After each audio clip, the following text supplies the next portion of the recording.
रात का अंधेरा घना था और सड़कें सुनसान। 25 वर्षीय आरव मेहरा अपने सपनों को पूरा करने के लिए शहर से दूर एक पुराने गांव की ओर बढ़ रहा था। एक लेखक के तौर पर वह शांति और प्रेरणा की तलाश में था, और यह पुरानी हवेली उसके लिए सबसे उपयुक्त जगह लगती थी। हवेली गांव के बाहरी छोर पर स्थित थी। यह एक विशाल और खूबसूरत संरचना थी, लेकिन बरसों से खंडहर जैसी लग रही थी। गांव वालों ने इसे भूतिया हवेली करार दिया था, लेकिन आरव ने इन अफवाहों को अनदेखा करते हुए इसे खरीद लिया। हवेली में पहला कदम रखते ही आरव को ठंड का एहसास हुआ। कमरे बड़े और खाली थे। हर दीवार पर पुरानी तस्वीरें थीं, जो समय के साथ धुंधली हो चुकी थीं। आरव ने अपना सामान रखा और काम करने के लिए अपनी मेज पर बैठ गया। आधी रात को हवा अचानक तेज हो गई। खिड़की का पर्दा हिलने लगा। तभी उसे ऐसा महसूस हुआ जैसे कोई उसे देख रहा हो। उसने पलटकर देखा, लेकिन कोई नहीं था। यह सिर्फ मेरी कल्पना है, उसने खुद को समझाया और सोने चला गया। सुबह होते ही आरव ने बगीचे में टहलने का फैसला किया। हवेली के पास का बगीचा बड़ा और हरा भरा था। तभी उसने एक लड़की को वहां खड़े देखा। लड़की सफेद रंग की ड्रेस में थी। उसके लंबे काले बाल और गहरी आंखें थीं। वह बेहद सुंदर थी। आप कौन हैं? आरव ने हैरानी से पूछा। मेरा नाम रिधिमा है, मैं यहाँ पास के गांव में रहती हूँ, लड़की ने जवाब दिया। आरव ने उसे अंदर आने के लिए आमंत्रित किया। दोनों के बीच बातें शुरू हुईं। रिधिमा ने बताया कि वह अक्सर हवेली के बगीचे में टहलने आती थी, क्योंकि उसे यह जगह बेहद पसंद थी। आरव को रिधिमा से एक अजीब सा जुड़ाव महसूस हुआ। उसकी मुस्कान और बातों में एक अजीब आकर्षण था। रात को आरव अपनी लिखाई में व्यस्त था। अचानक उसे ऐसा महसूस हुआ जैसे कमरे में कोई और भी है। उसने इधर उधर देखा, लेकिन कुछ नजर नहीं आया। तभी खिड़की के शीशे पर एक परछाई दिखी। यह किसी औरत की परछाई थी जो उसके पास खड़ी थी। आरव ने चौंक कर पूछा, कौन है वहां? परछाई धीरे धीरे गायब हो गई। डर के बावजूद आरव ने इसे अनदेखा करने की कोशिश की, लेकिन अगली सुबह उसने बगीचे में फिर से रिधिमा को देखा। क्या तुम रात में इस हवेली में आती हो? आरव ने संदेह से पूछा। रिधिमा ने मुस्कुराते हुए कहा, नहीं, मैं रात को कभी यहां नहीं आती। क्यों? आरव को कुछ तो गड़बड़ महसूस हो रही थी, लेकिन उसने इसे रिधिमा से छिपा लिया। आरव ने गांव के लोगों से हवेली के बारे में पूछताछ शुरू की। एक बूढ़े व्यक्ति ने कहा, यह हवेली श्रापित है। यहां एक लड़की का कत्ल हुआ था और उसकी आत्मा आज भी यहां भटकती है। वह हर उस इंसान से जुड़ती है जो इस हवेली में प्यार ढूंढता है। आरव को यह सब सुनकर झटका लगा। उसने सोचा, क्या यह सब सच है या यह सिर्फ गांव वालों की कहानी है? लेकिन उसकी उलझन तब बढ़ गई जब उस रात फिर वही परछाई उसे नजर आई। इस बार परछाई ने उसके करीब आकर धीरे से कहा, तुम मुझसे बच नहीं सकते। नीचे कहानी परछाई का प्रेम का दूसरा भाग लिखा गया है।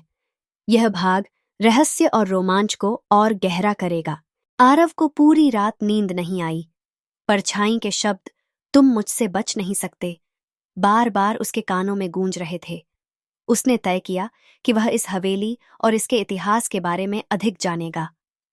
सुबह होते ही आरव बगीचे में गया, जहां उसने रिधिमा को एक बार फिर देखा।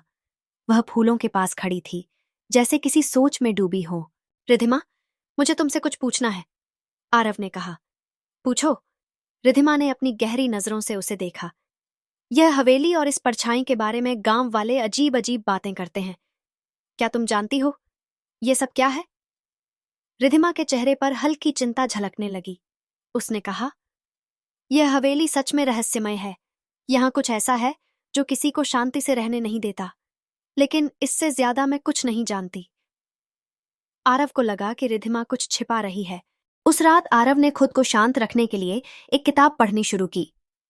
अचानक हवेली के मुख्य हॉल से किसी के कदमों की आवाज सुनाई दी। उसने लैंप उठाया और आवाज के पीछे गया। मुख्य हॉल में खिड़की से चांदनी अंदर आ रही थी, और वहीं एक बार फिर वही परछाई दिखी। कौन हो तुम? आरव ने कड़क आवाज में पूछा। परछाई ने धीरे धीरे उसकी ओर देखा। उसकी आंखें गहरी काली थीं और उसके होठों से खून रिस रहा था। मैं वह हूं जिसे इस हवेली ने धोखा दिया है। मैं वह हूं जिसे मरने के बाद भी शांति नहीं मिली। आरव ने अपनी हिम्मत जुटाकर कहा, तुम चाहती क्या हो? परछाई ने उसकी ओर झुकते हुए कहा, मैं अपना प्रेम वापस चाहती हूं और अब तुमसे उसका अंत करूंगी। परछाई गायब हो गई, लेकिन हवेली की दीवारों पर खून की बूंदें दिखाई देने लगीं। आरव ने महसूस किया कि अब उसे सच्चाई जानने के लिए कोई ठोस कदम उठाना होगा। अगली सुबह आरव ने गांव के सबसे बूढ़े व्यक्ति दामोदर काका से मिलने का फैसला किया। दामोदर काका ने कहा, यह कहानी आज से 50 साल पुरानी है। इस हवेली में एक लड़की रहती थी जिसका नाम मल्लिका था। वह बेहद खूबसूरत थी, लेकिन उसका प्रेम एक धोखेबाज आदमी से हुआ। उस आदमी ने उसे प्यार का झांसा दिया और बाद में उसे मारकर हवेली में ही दफना दिया। मल्लिका की आत्मा आज भी इस हवेली में अपने प्रेम और अपने साथ हुए अन्याय का बदला लेने के लिए भटकती है। आरव को यह सुनकर झटका लगा। लेकिन इस सब का मुझसे क्या लेना देना? आरव ने पूछा। दामोदर काका ने गंभीर आवाज में कहा, जो भी इस हवेली में आता है और किसी के प्रति प्रेम महसूस करता है, मल्लिका की आत्मा उसे अपना समझ लेती है। अगर तुमने रिधिमा से कोई लगाव महसूस किया है तो सावधान रहना, वह तुम्हें कभी नहीं छोड़ेगी। आरव ने इस बात पर गहराई से सोचना शुरू किया। उसे रिधिमा के साथ बिताए पल याद आने लगे। क्या यह सब सिर्फ एक संयोग था, या रिधिमा का इस हवेली और मल्लिका की आत्मा से कोई संबंध था? उस रात जब आरव ने रिधिमा से इस बारे में सवाल किया तो वह अजीब तरह से चुप हो गई। रिधिमा, सच बताओ, क्या तुम इस हवेली और मल्लिका की आत्मा के बारे में कुछ जानती हो? रिधिमा ने आहिस्ता से कहा, मैं चाहकर भी यह हवेली नहीं छोड़ सकती और न तुम्हें यहां से जाने दूंगी। आरव के रोंगटे खड़े हो गए। रिधिमा की आंखों में वही गहराई और कालापन था जैसा परछाई की आंखों में उसने देखा था। आरव को यह समझ आ गया था कि रिधिमा सिर्फ एक लड़की नहीं थी, वह मल्लिका की आत्मा का ही एक हिस्सा थी जो उसके करीब आ रही थी।